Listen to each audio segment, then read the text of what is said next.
the great connection between boxing and American Pit Bull Terriers. A lot of people don't understand the powerful name behind the word pit bull, or the combinations of the word pit and bull, which is pit bull.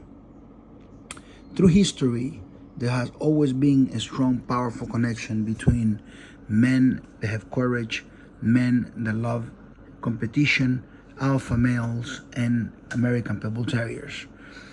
I made a video called Competition Superiority is at the core of the American Pit Bull Terrier. And competition is at the core of the alpha male. When you have a boxer, it's a man that is going to compete one man versus another man, pound per pound, and is just phenomenal. The American Pit Bull Terrier, the beginnings of it, before it was called American Pit Bull Terrier, when it used to be in the British Isles, over there in the UK and Ireland, especially Ireland, they had these men that work in the pit. And this time the pit was called the place where they go inside the mining sets, and they are getting all different kinds of minerals from the ground, carbon being one of them. And these men will live in very small places. It was very difficult, hard, grueling work.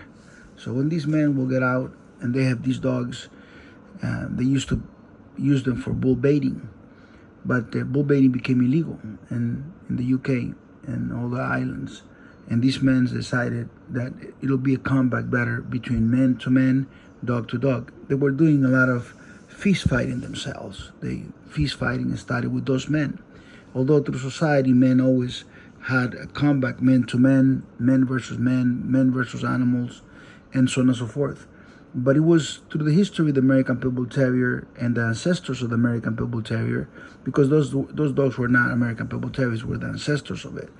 You know, many years before that, the men that used to feast fight or do bare knuckle fighting, even when it became professional bare knuckle fighting, those men wouldn't want to have in their home a German Shepherd or a Rottweiler. They wouldn't connect with that dog. The dog was a dog that will put to pressure. It will quit for survival. It has a natural instinct to preserve himself rather than die fighting. And so that was not an animal that they were looking for. And they wanted to have an animal that had courage. You will see that through history, those men that were really great at fighting, they were kind of calm. They were not the ones looking for trouble.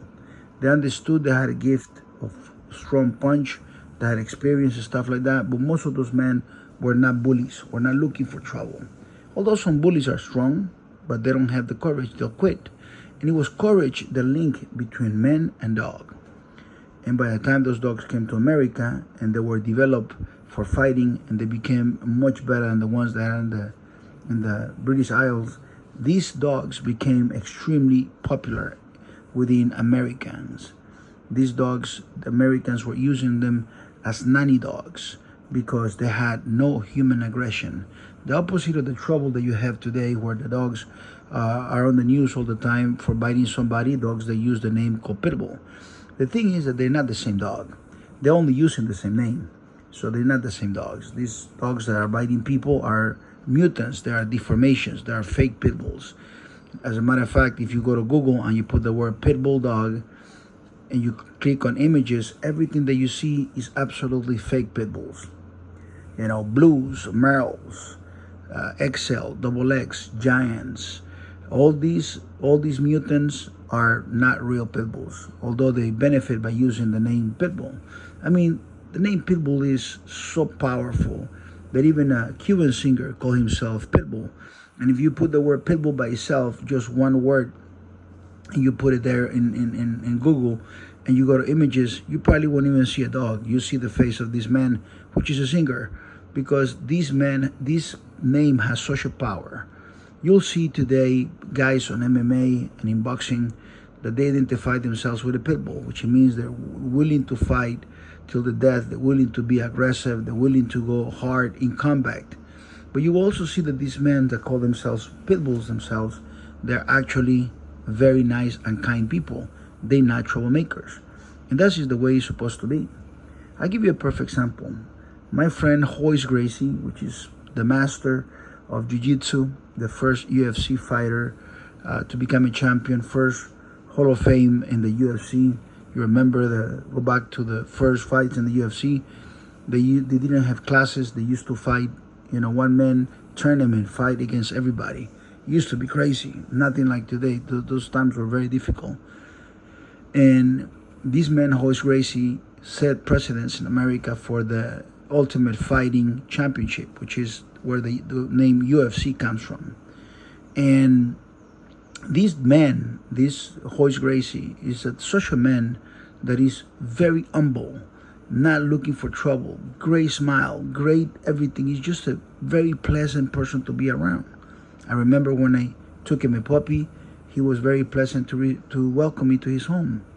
And he cooked for us some deer, and we ate, and he was just a super nice guy. Treat my friends that came with me, along with me, treat them very well. When you look at guys like Terence Crawford, he walks in the street, he's not looking for trouble. He's a nice guy, humble, family man. And when you look at him, you would never think he's the pamper parent king of the world. When you look at Roger Jr., the same thing.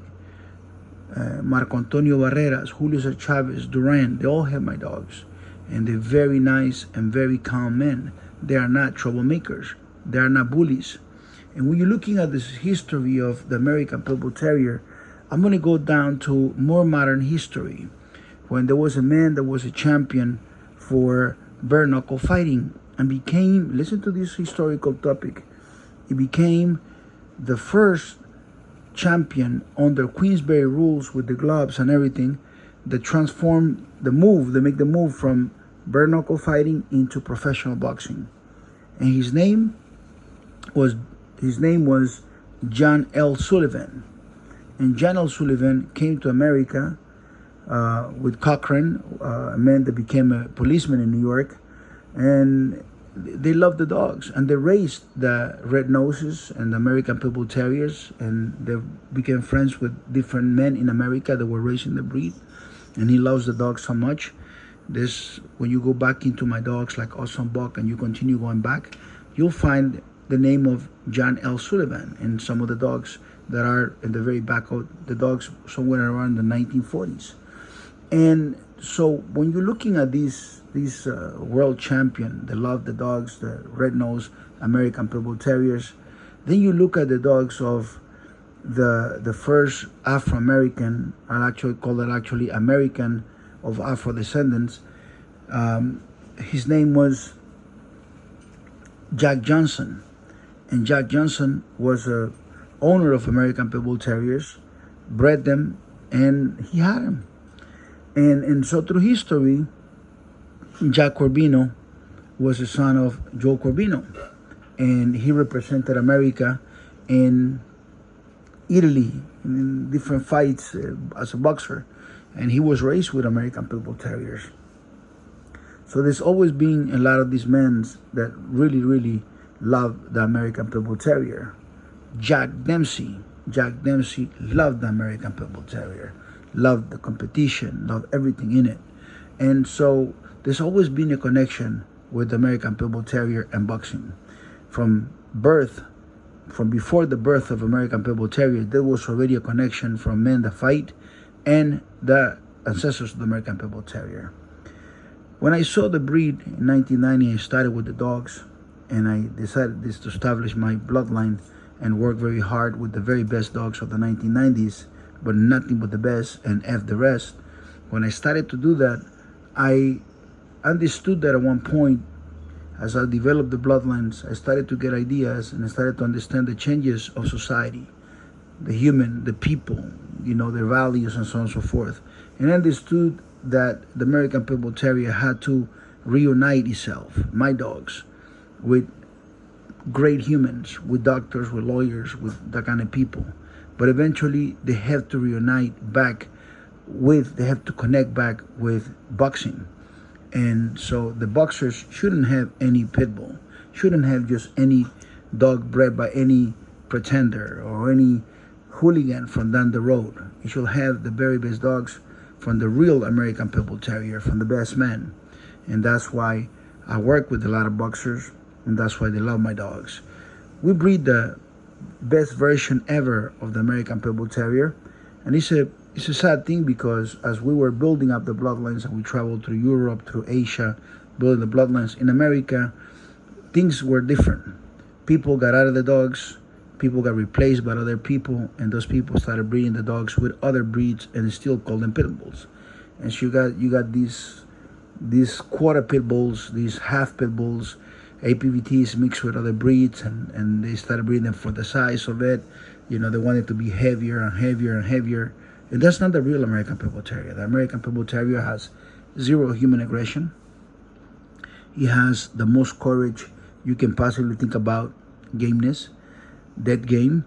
And the American Pit Bull Terrier is a dog that has love and could be not a pet, but a super pet. But in order to be that dog, it must come from the right man, because the right man knows how to breed them, knows how to put them together. And there's a strong connection between a sportman and an American Pit Bull Terrier. Furthermore, when you're watching a boxing match, you hear a lot of times the commentators, and they say, wow, this guy got a dog inside, he's not giving up. When they're talking about he got a dog inside, he's not giving up, or this guy has a dog, it'll be a very hard fight for the opponent, they're not talking about a poodle or a Frenchie or a Pomeranian or a German Shepherd or a Malinois. They're talking about an American Pit Bull Terrier, the real deal. You see, this is something you didn't know and you're learning here, is that the words underdog and top dog that is being used through the history of America to encourage people to never give up. It doesn't matter if you're the underdog, as long as you have the heart, as long as you don't quit, as long as you don't give up, you still have a chance to become the top dog. And is to stay within the fight and never give up. This very phrase right here, this very thing is at the center of the American Pit Bull Terrier. The underdog and the top dog. A history of the American Pit Bull Terrier. A gift from the American Pit Bull Terrier to American society. Don't ever give up. A special connection between the American Pit Bull Terrier and boxing. These boxers come from the bottom. They make it to the top. They become millionaires. They become rich people. They provide for their families because they never give up. You got to look at the cases of men like Mayweather. He used to walk on the snow miles to go to the gym while his father was being a drug dealer.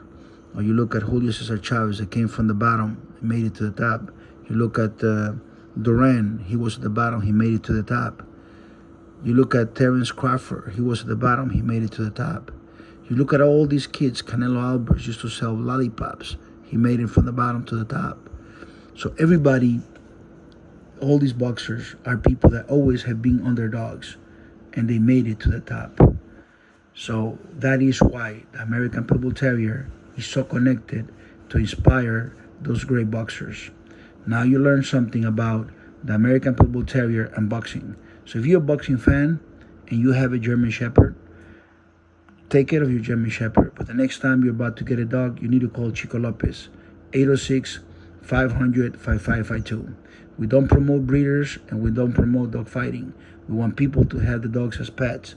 But if you are into boxing, if you are into MMA, if you are into sports, if you got children, especially boys, you need to get a dog from Chico Lopez. The number is 806-500-5552, and the website is called 123pitbulls.com.